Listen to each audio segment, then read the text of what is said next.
Oke, Bu. Saya perkenalan dulu ya, Bu, ya. Saya Pancaluban Tobing, kalau saya dulu S1 di Unimed, Bu, jurusan PGSD. Itu saya lulusnya tahun 2017, 2021, maksudnya 2017. Jadi Mhm. pernah juga sih honor kerja jadi guru, cuman kemarin dapat itu ya beasiswa kemarin LPDP lanjut studi lah gitu ya, Bu. Jadi sekarang lagi menjalani semester 2. Kalau kampung saya di Tapanuli Utara, tepatnya di daerah Tarutung, Bu. Oke. Oke, Bu. Kalau sekarang kan saya kemarin ngechat Ibu minta waktunya lah gitu, wawancara. Saya tuh kemarin ada tugas tuh, Bu, nih dari dari kampus syarat sidang harus buat artikel yang dipublikasi. Jadi memang, saya agak susah nyari judul dan setelah saya tawari ke dosen tentang pembatik, dia ACC, jadi perlu bantuan Ibu untuk ini, untuk jadi narasumber saya, Bu. Kalau judulnya itu kan saya ingin mencari, eee, seberapa dampak sih program pembatik itu, terhadap kompetensi guru dalam menggunakan TIK dalam pembelajaran. Jadi sasarannya kemarin saya guru-guru pembatik yang udah di level 3 lah, yang mungkin sudah lebih expert ya, pengalaman jam terbangnya juga udah tinggi gitu, jadi memang saya fokus ke sana, Bu. Kita mulai saja, Bu, ya, ini. Oke, Bu. Kalau dari selama ini, Bu, ikut pembatik itu baru kali ini atau dari tahun-tahun sebelumnya juga Ibu sudah terlibat dalam kegiatan pembatik, Bu? Oke. Boleh perkenalkan diri dulu? Boleh banget, Bu, boleh. Baik ya, perkenalkan, saya Ibu Ana Juliana Brutarigan.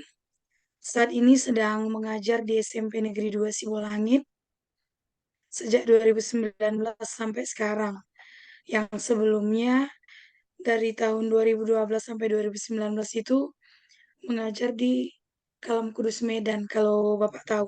Tahu banget Nah, saya. jadi saya sekarang juga sedang kuliah juga, ngambil S2 juga Pendidikan Bahasa Indonesia di Unimed.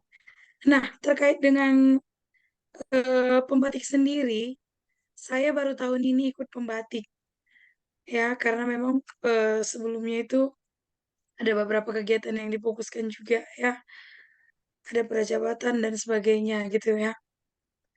Nah, jadi saya baru pertama kali ikut, dan memang ya sebelum saya ikut ini juga di sekolah saya sebelumnya ada teman saya yang ikut pembatik. Karena memang mungkin dia juga punya waktu yang lebih luang karena belum menikah juga gitu. Tapi akhirnya saya juga termotivasi dengan pembatik ini.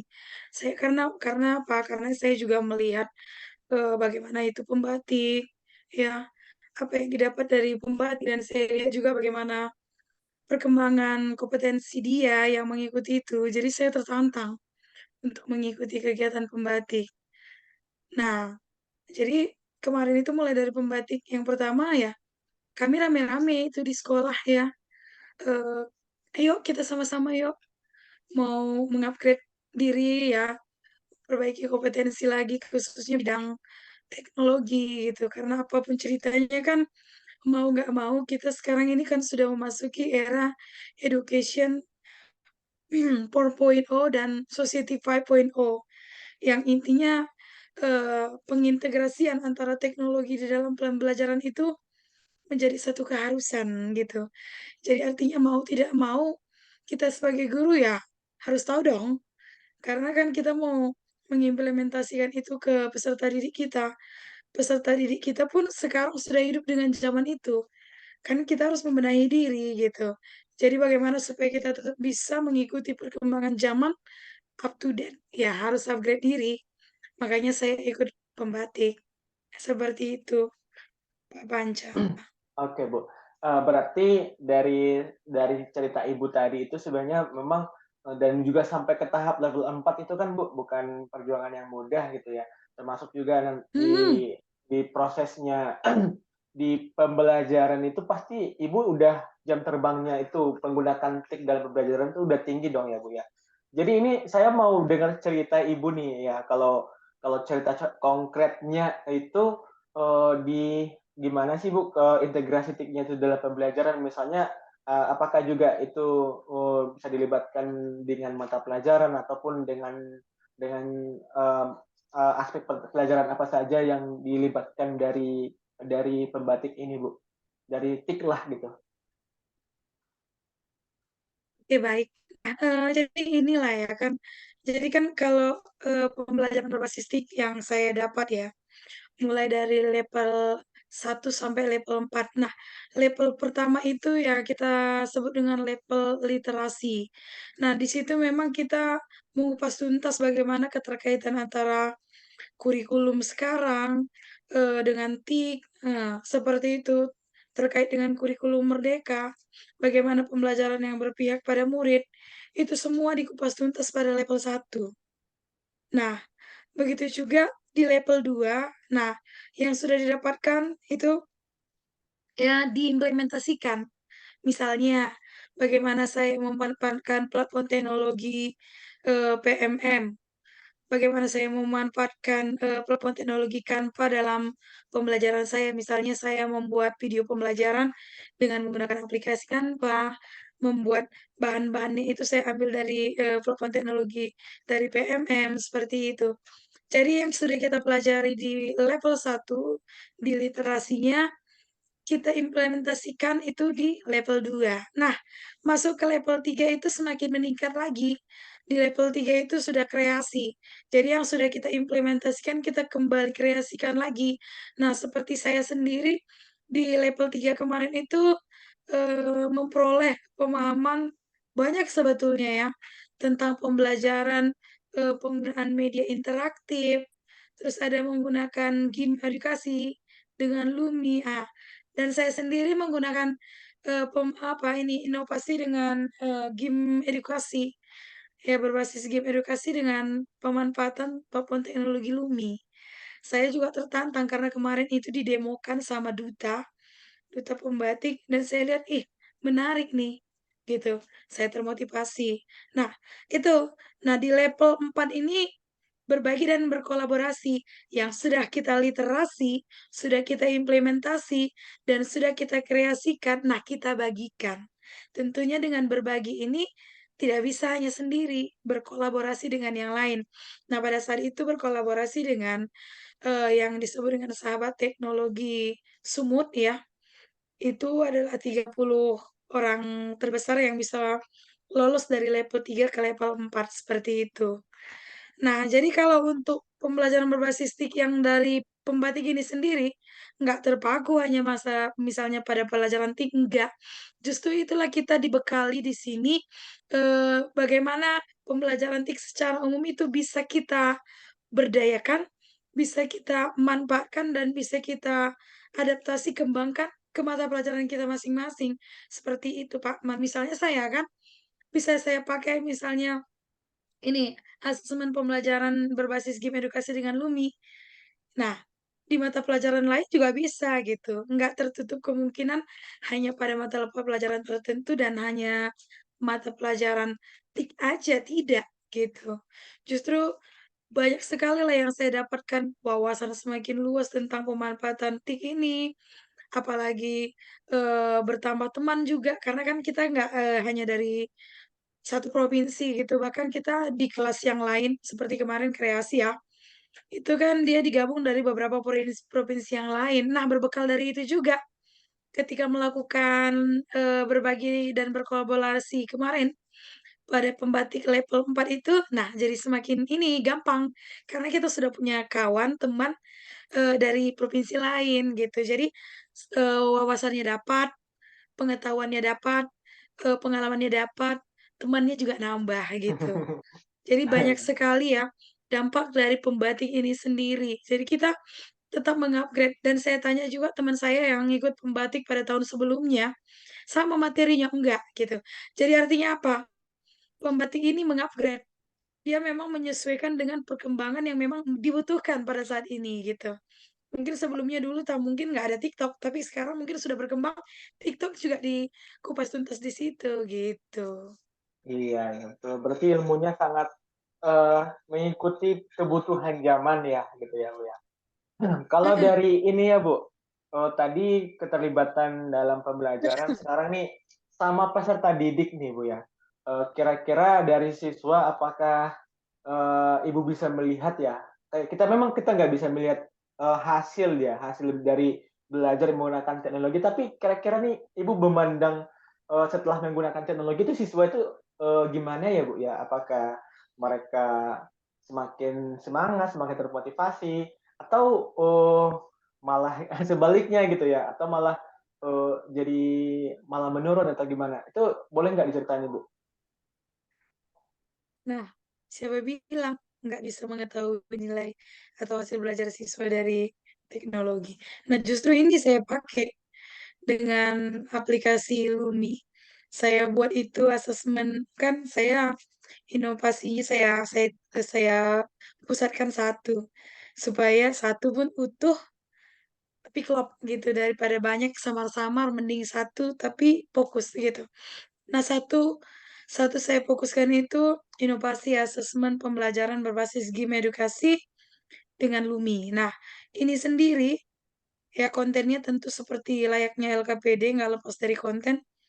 Nah, di situ saya berdayakan semua penggunaan PMM, Canva, penggunaan, platform teknologi, raport pendidikan, Lumi, YouTube. Nah, semua diberdayakan di situ. Itu untuk membuat kontennya itu. Nah, di dalamnya asesmen. Asesmen di sini nanti setelah mereka mengerjakan, mereka akan mengetahui sendiri nilai mereka itu. Ketika mereka mengetahui benar apa salah atau tidak, dari situ. Nah, bagaimana siswa itu sendiri? Nah, ini kalau saya amati juga dan yang memang sudah dilakukan, hasilnya juga ada gitu ya. Mereka itu memang sangat senang karena apa? Dia interaktif. Bagaimana tidak? Karena kan ketika mereka mengerjakan soal misalnya, seperti saya membuat itu kan bahasa Indonesia, nggak melulu hanya menjawab esai, tidak. Tapi di sini saya buat misalnya mengisi, kata-kata kosong kalimat atau paragraf tumpang yang kosong dan ada pilihannya di situ. Jadi mereka misalnya menarik antara jawaban dengan pertanyaan yang cocok gitu. Ada lagi Hmm. pilihan gambar, jadi nggak melulu hanya tulisan semata gitu. Dan di Lumini juga ya kan, ada kita bisa lengkapi dengan latar musik. Jadi mereka nggak bosan, nggak jenuh gitu. Jadi mereka itu interaktif, menyenangkan gitu dan mereka pun tahu juga, umpan baliknya.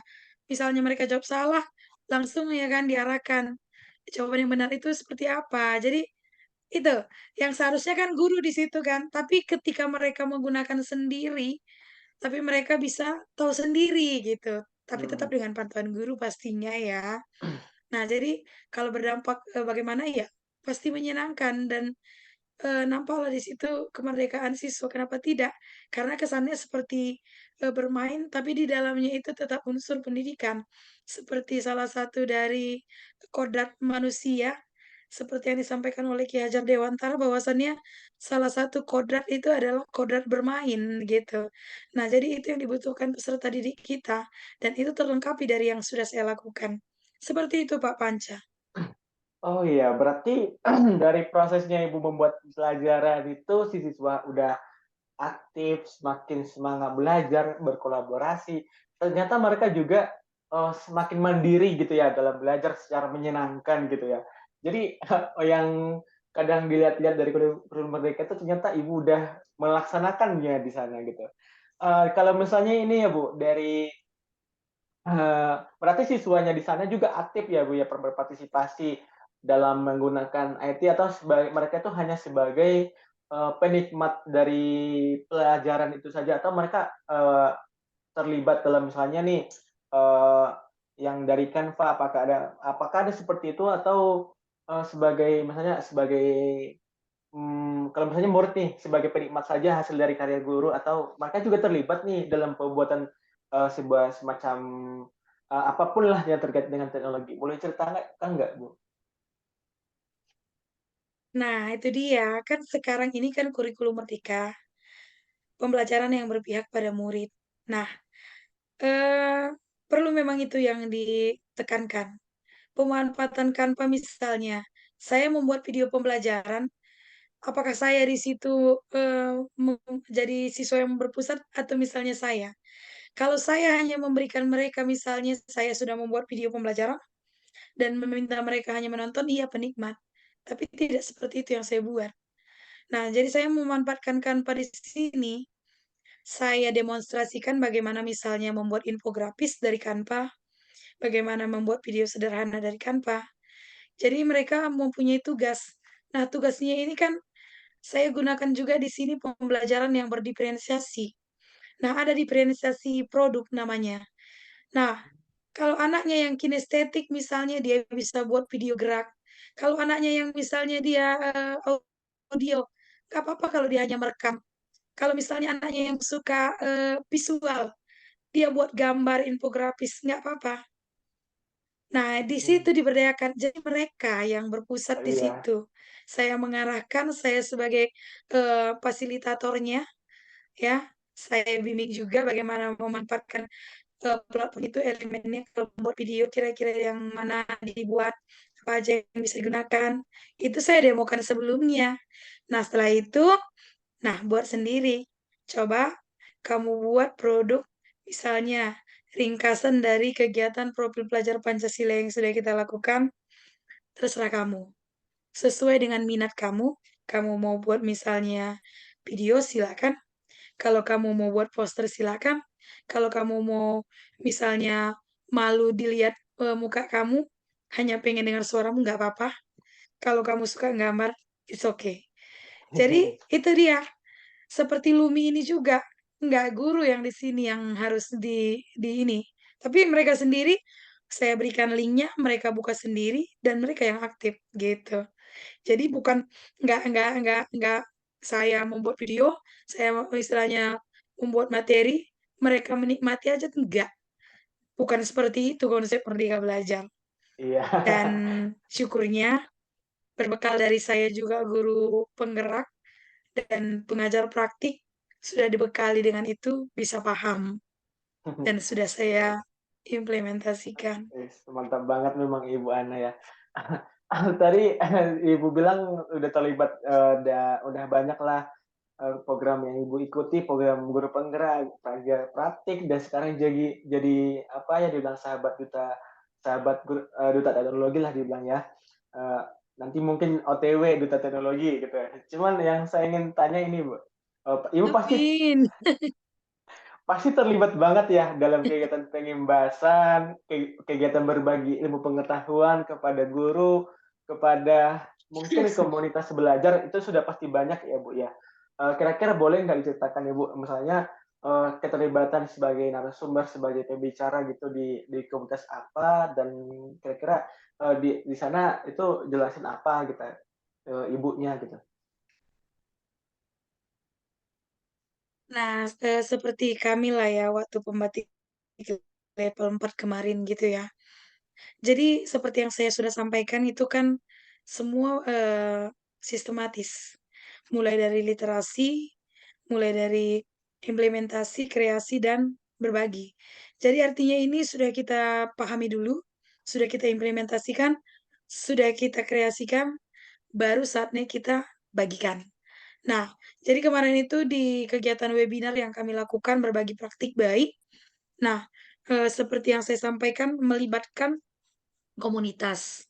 Nah, karena saya juga, sebagai wakil ketua dari MGMP Bahasa Indonesia di Kabupaten Deli Serdang, nah saya juga ya paling tidak orang yang terdekat dulu ya. Tapi sebelum ke komunitas itu lebih jauh, yang pertama sekali saya lakukan itu berbagi praktik baik ya di tempat saya bekerja. Karena apapun ceritanya, misalnya saya pun berbagi praktik ke tempat lain atau misalnya di luar Sumatera Utara atau provinsi lain, orang yang terdekat di dekat saya, di sekolah saya aja nggak berimbas, omong kosong itu ya kan. Iya betul Jadi, Bu. saya berbagi praktik baik dulu mengimbaskan di ruang lingkup lebih kecil, rumah saya sendiri dulu, yaitu tempat belajar, tempat saya mengajar di SMP Negeri 2 Sibolangit. Nah, setelah, di situ saya bergerak lebih, luas lagi di kabupaten, lalu di provinsi, antar provinsi. Seperti itu, Pak, dan di situ saya sebagai narasumber, tentunya dengan apa yang sudah saya implementasikan. Oke, Bu. Seperti itu, Pak Panca. Kalau misalnya nih Bu ya, keterlibatan Ibu dalam menjadi seorang narasumber yang mungkin jam terbangnya sudah lumayan lah gitu ya Bu ya. Kira-kira itu menjadi sebuah momok bagi Ibu sebagai beban bagi Ibu atau malah menjadi motivasi ya, motivasi untuk belajar lebih dalam yang ilmu-ilmu baru atau yang saya ceritakan tadi jadi beban atau jadi motivasi nih, boleh ceritakan nggak Bu? Oke, baik, Pak Panca. Nah, pada dasarnya memang saya orangnya yang suka, belajar hal-hal baru dan mengupgrade diri. Dan itu bukan menjadi satu momok buat saya dan satu hal yang menyenangkan, karena saya bisa membagikan apa yang ada pada saya dan bermanfaat untuk orang lain. Justru yang saya jadi khawatirkan, jika saya ada, tapi tidak ada berarti untuk orang lain, tidak ada yang saya bagikan untuk orang lain. Itu yang saya takutkan justru. Jadi nggak ada jadi momok, tapi itu sebagai motivasi buat saya untuk terus mengupgrade diri. Boleh udah memang mama-mama, ya kan? Tapi tetap Iya, mengupgrade diri. iya betul Ya, banget ya gitu. Ibu. Berarti sangat menjadi motivasi banget ya untuk belajar ya Bu ya.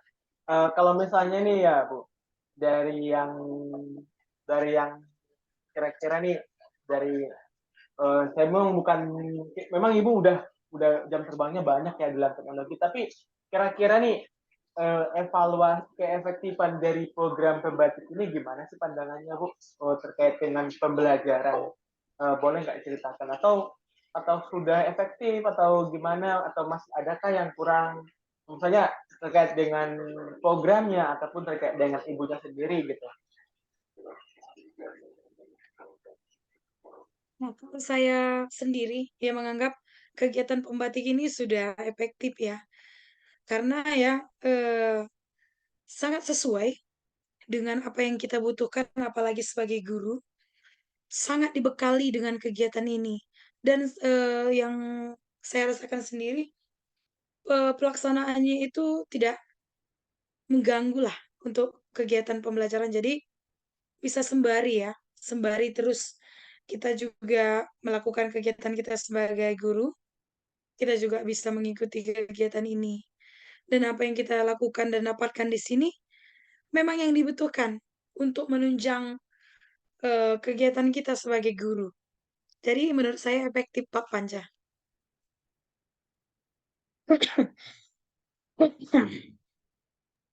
Oke Bu. Satu lagi nih pertanyaan terakhir ya Bu ya. Kalau dari ini kan memang Ibu baru berdana ikut membatik nih ya. Dan dan langsung langsung nih lancar mulus sampai ke level 4. Kalau dari yang kita cerita sebelumnya ada yang udah lama memang kenal membatik gitu. Tapi dari sejauh ini ya Bu, kira-kira kendala yang Ibu alami selama proses program ini apa ya Bu? Terus kira-kira nih strategi apa sih yang Ibu lakukan sehingga bisa ke tahap ini gitu ya? Strategi yang mengatasi kendala-kendala tadi gitu. Nah, satu kata bijak yang mau saya sampaikan, tidak ada sesuatu yang dimulai tanpa komitmen. Tidak ada sesuatu yang selesai tanpa konsisten. Nah, jadi saya berkomitmen di awal dan konsisten terus selesai. Tentu pasti ada tantangan. Apalagi saya sebagai seorang guru saat ini, saya juga seorang ibu dari dua putri. Saya juga sedang kuliah dan berbagai kegiatan yang lain. Jadi intinya komitmen, manajemen, konsisten. Seperti itu, Panca. Kalau kira-kira kendalanya aman-aman aja ya berarti ya, Bu, ya, lancar aja semua ya. Karena sudah dari awal komitmennya gitu ya. Apapun kendalanya hajar aja lah gitu ya. Kendala pasti ada. Salah satunya, kalau misalnya jam tidurnya pasti, ya kan? Ya. Istirahatnya pasti. Tapi untuk sesuatu yang lebih baik pasti ada yang dikorbankan kan, gitu. Pasti ya pikir yang baiknya aja yang kita dapatkan. Nah, seperti saya mengikuti kegiatan pembatik ini ya, banyak saya dapatkan seperti yang sudah saya sampaikan Pak Panca. Mulai dari pengetahuannya, ya, pengalamannya, teman-temannya gitu. Jadi rasanya ya bisa sampai di level ini luar biasa. Jadi tantangan itu ya jangan dianggap beban, ya jadikan itu sebagai motivasi. Nah, contohnya dalam keluarga ya berkolaborasi dengan suami, dengan keluarga. Saat memang harus dibutuhkan misalnya fokusnya untuk mengerjakan tugas kemarin ya kolaborasi dengan keluarga, dengan suami, orang terdekat gitu ya, di sekolah. Kalau misalnya memang terdesak sekali mengerjakan tugas itu gitu ya, kita harus masuk ke kelas tapi memang terdesak nggak bisa. Ada teman kita yang bisa kita minta tolong. Kalau kita mau mengikuti kegiatan, kita minta dukungan dari kepala sekolah, izin. Nah, seperti itu. Kalau ada tugas yang nggak kita mengerti, nah itu namanya teman. Tanya, jangan malu, akui kekurangan, kan gitu. Iya, betul Seperti itu ya banget. Pak Panca. Jadi, apapun itu, komitmen, ya konsisten, gitu. Konsisten komitmen gitu ya, Mbak, ya. Aduh, statement yang sangat mantap banget nih. Saya lagi dapat ilmu dari Ibu Ana nih. Aduh. Oke Bu, itu saja sih pertanyaannya. Terima kasih banyak Bu telah menjadi narasumber, berbagi informasi. Saya dapat banyak ilmu baru ya dari Ibu ya. Oke, kira-kira ada nih Ibu yang mau ditanyakan Bu? Sejauh ini saya pikir cukup. Jadi ya semogalah harapan saya Pak Panca juga ya, apa yang menjadi tugas dan tanggung jawabnya ketika memang ingin melakukan sidang, pengajuan, penerbitan karya tulis atau karya ilmiah, semoga bisa cepat selesai dan berdampak buat orang lain. Itu. Amin. Sukses Oke terus Bu. Pak Oke Panca. Bu.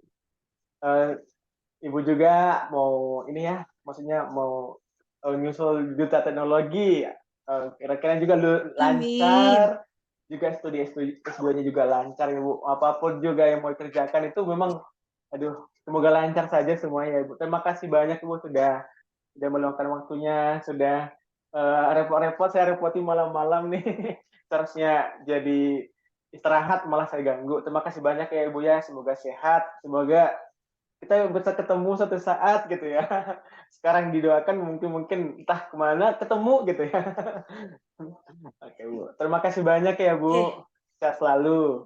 Terima kasih Pak ya, terima kasih banyak ya Pak Panca sudah mempercayakan saya sebagai salah satu sumber yang untuk dijadikan sebagai bahan ya atau media, wawancaranya ya. Terima kasih atas kepercayaan dan kesempatan yang diberikan. Semoga apa yang saya sampaikan itu bisa bermanfaat untuk tugas yang harus Bapak selesaikan. Sukses terus Pak Panca. Sukses buat kita ya Bu. Terima kasih banyak ya Bu. Selamat malam. Oke.